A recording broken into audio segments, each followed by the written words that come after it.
Hello friends, നമസ്കാരം. ഇന്ന് ഒരു നാടൻ ചിക്കൻ കറിയാണ് ഉണ്ടാക്കുന്നത്. പലതരത്തിലുള്ള ചിക്കൻ കറി നമ്മൾ കഴിച്ചിട്ടുണ്ടാകാം. എന്നാൽ ഇന്ന് നമ്മൾ ഉണ്ടാക്കാൻ പോകുന്നത് ബാച്ചിലേഴ്സിനും കുക്കിംഗ് പഠിച്ചുകൊണ്ടിരിക്കുന്നവർക്കും വളരെ പെട്ടെന്ന് തയ്യാറാക്കാൻ പറ്റുന്നതുമായിട്ടുള്ള ബേസിക് ചിക്കൻ കറിയാണ്.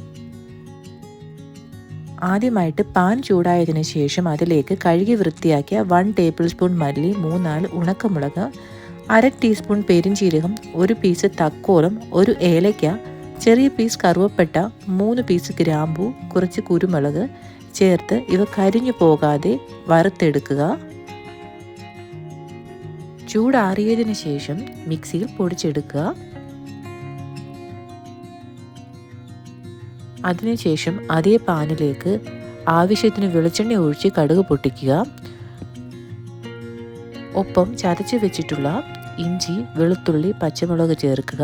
ഇവ ഒന്ന് ഫ്രൈ ആയി വരുമ്പോൾ 3 സവാള ചെറുതായി നീളത്തിൽ അരിഞ്ഞത് ചേർക്കുക.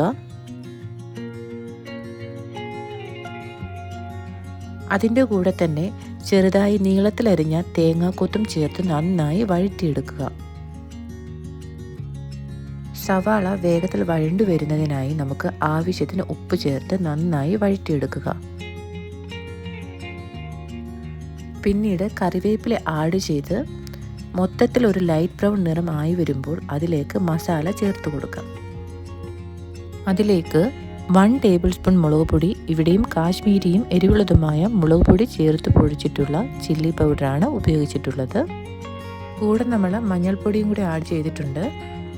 മസാലയുടെ പച്ചമണം മാറി വരുമ്പോൾ മൊത്തത്തിലൊന്ന് ചേർത്തിളക്കാം.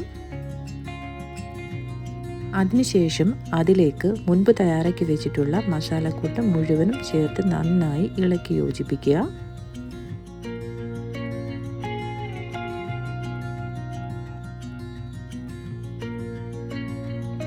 അതിനുശേഷം കഴുകി വൃത്തിയാക്കി വെച്ചിട്ടുള്ള ചിക്കൻ പീസിനെ ചേർത്ത് കൊടുക്കാം.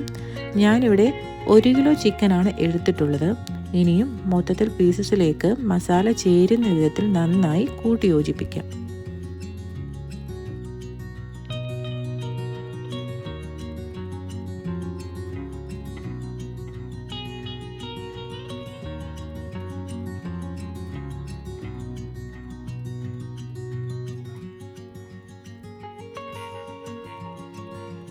നമുക്ക് ഗ്രേവിക്ക് ആവശ്യത്തിനുള്ള ചൂടുവെള്ളം ആഡ് ചെയ്ത് കൊടുക്കാവുന്നതാണ്.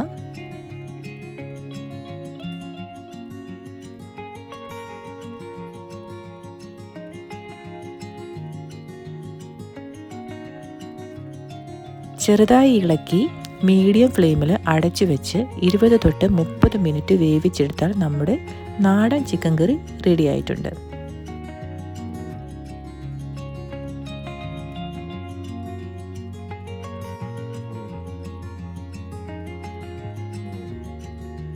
ഈ ചിക്കൻ കറി നമുക്ക് ചോറിനും കപ്പ വേവിച്ചതിനോ ചപ്പാത്തിക്കോ ദോശയുടെ ഒപ്പമോ ഉപയോഗിക്കാം. അപ്പോൾ എല്ലാവർക്കും ഈ വീഡിയോ ഇഷ്ടമായെന്ന് വിശ്വസിക്കുന്നു.